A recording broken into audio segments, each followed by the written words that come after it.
UFC Fight Night, Lewis versus Nascimento. Here's my picks and predictions. I won't keep you waiting. First up, JJ Aldridge versus Veronica Hardy. I'm picking Veronica Hardy. She trains in the UK, so that's to her benefit. You know I'm incredibly biased if you've been watching these videos. So that helps her case. But also she's from Venezuela, and that's a pretty rough and tumble kind of place. So going with Veronica Hardy over JJ Aldridge. Hardy's also like 4 years younger. Not that it's a massive difference, but I suppose it matters once you start getting into the late 30s. So probably doesn't matter, to be fair. Yeah. Aldridge is 31. Hardy is 29? No, 28? 28, I think. Don't guess a woman's age. I'm picking Hardy. Less experience at the UFC level, but seems to be at the minute all these new up-and-comers seem to be getting these spectacular wins. So I'm going to go with Veronica Hardy. But who fucking knows, right? It's a women's fight, so it's probably just going to be a boring staring contest. We'll find out. Jake Hadley versus Charles Johnson. We're going to go with Hadley. Again, from the UK, has to be done. I just think it's harder to get into the UFC if you're outside of the US. Like the US has just guys who just know how to wrestle because they wrestled in high school, whereas the rest of the world has people who can fight. So, yeah, and with the new rule set, you'd think that's starting to get phased out, but the whole Pantoja seg thing. So maybe not. If you're in Brazil, it's the old rules, I guess. Brazil, it's old rules. Yeah, I'm gonna pick Hadley. I just think he gets it done. I'm thinking probably submission. I think Johnson's going to be a bit harder to finish than the average, but I think it'll be a little harder to finish than the average. I think we're going to see maybe a second round submission, maybe even a first round submission if he can hit him on the feet. But we'll see. So that is second round submission to Jake Hadley. Trey Waters versus Billy Joff or Goff, whatever you prefer. Fucking know how to say it. But I refuse to learn. Pretty evenly matched guys, both Americans. So you're not going to get any clues from like where they're from. Is he from outside the US? He's surely going to do better. None of that. They're both from the US. They both probably wrestled in high school and then added some sort of extra on top of that, potentially. We're going to go with Goff or Joff. We're going to go with Joff. He's 9-2. Waters is also 8-1, so it's not that big of a disparagement. But I just think if we're looking at more recent, like over the last 5 fights, you can see they're fucking. You can see the truth. Lost most recently, lost on the Contender Series, and that's probably his first taste of the big time. And then he comes back again. Well, he gets a win on LFA. Comes back and he wins. And that taste of the big time going on Contender Series, that can also be like a big jump in level of opponents, and that can really improve a fighter, IQ wise and such. Less mistakes made. So maybe he improved enough to get the win. I just feel as though the mistakes were made earlier on in Joff's career, and we've since learned from that. He's on a pretty good streak at the minute. I think Joff's got the momentum. I think Joff's got the momentum. I think he carries the momentum. Easy as. Yeah, I'm picking Billy Joff by decision. Tabitha Ricci versus Tessa Torres. I'm going for Ricci. I don't think Torres is going to have much to offer. I think it's going to go to a decision. I think Torres just gets pinballed around the octagon. for a few rounds, and that's that. Probably a good time to go get a drink, make you a snack, put something in the oven. You get yourself settled in for a long night. Terence McKinney versus Esteban Ribovics.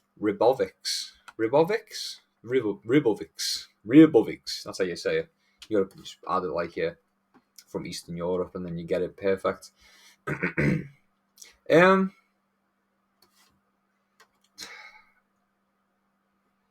I like Terence McKinney. I do. Yeah, I'm gonna go with Terence McKinney. I think Terence McKinney. I think he's gonna do it by a knockout. I'm gonna say late round 1, early round 2. Comfortable with that. Gonna get the knockout. It's gonna be an uppercut or kind of a weird, awkward uppercut hook type situation, a smash punch, if you will, that kind of thing. If you know, you know. Chase Hooper versus Vatislav Borischev. Boom. You see, you just roll your R's, pretend you're Eastern European, comes right out correctly. I'm telling you, every time.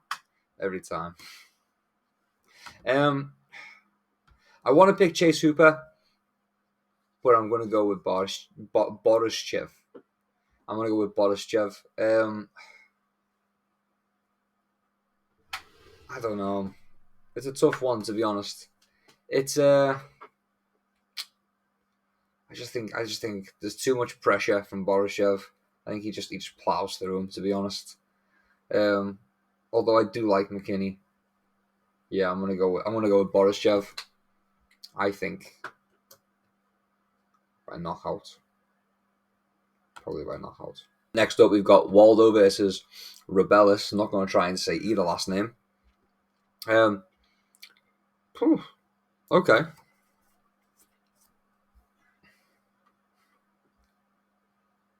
For it, I'm going to go with the big boy. I want to go with this absolute nightmare of a Cuban, he looks like. Yeah. So everyone's lock is the Cuban. He's finished everybody he's fought in, like, I believe it was in like under 10 seconds as his average. His last knockout was in 28 seconds, I think it was. 28 seconds, if I remember him right. He's the lock. Probably not going to go against it. I don't see anything from our Waldo. I don't see Waldo anywhere. I'll be honest. I've looked. I can't see Waldo, and I can't see Waldo avoiding being absolutely flatlined. If he gets exposed, if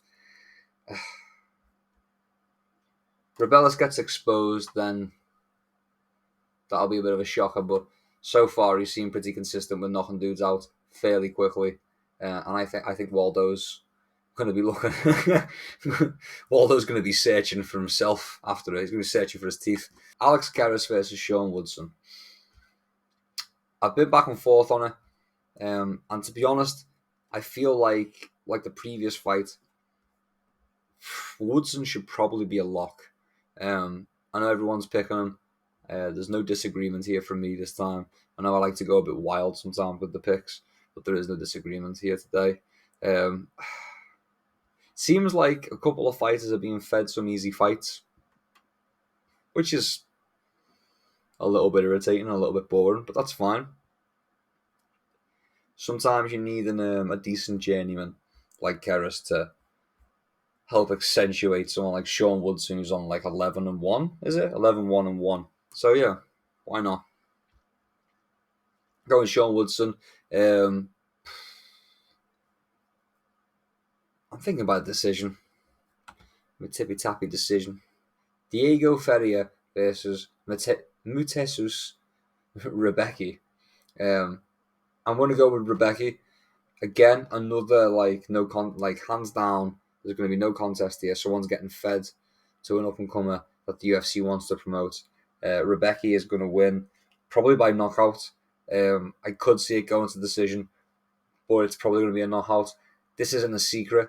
A lot of guys are just being kind of propped up this card, which is fine. It's a fight night. But you do see a lot of upsets. I just don't think this. I think this is just going to be another feeding.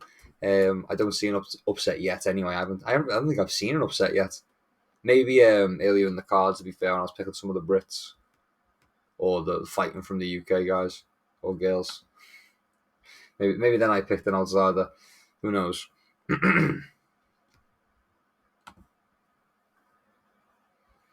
Alonso Mansfield versus Carlos Ulberg. Everyone fancies Ulberg, but I actually fancy Mansfield. I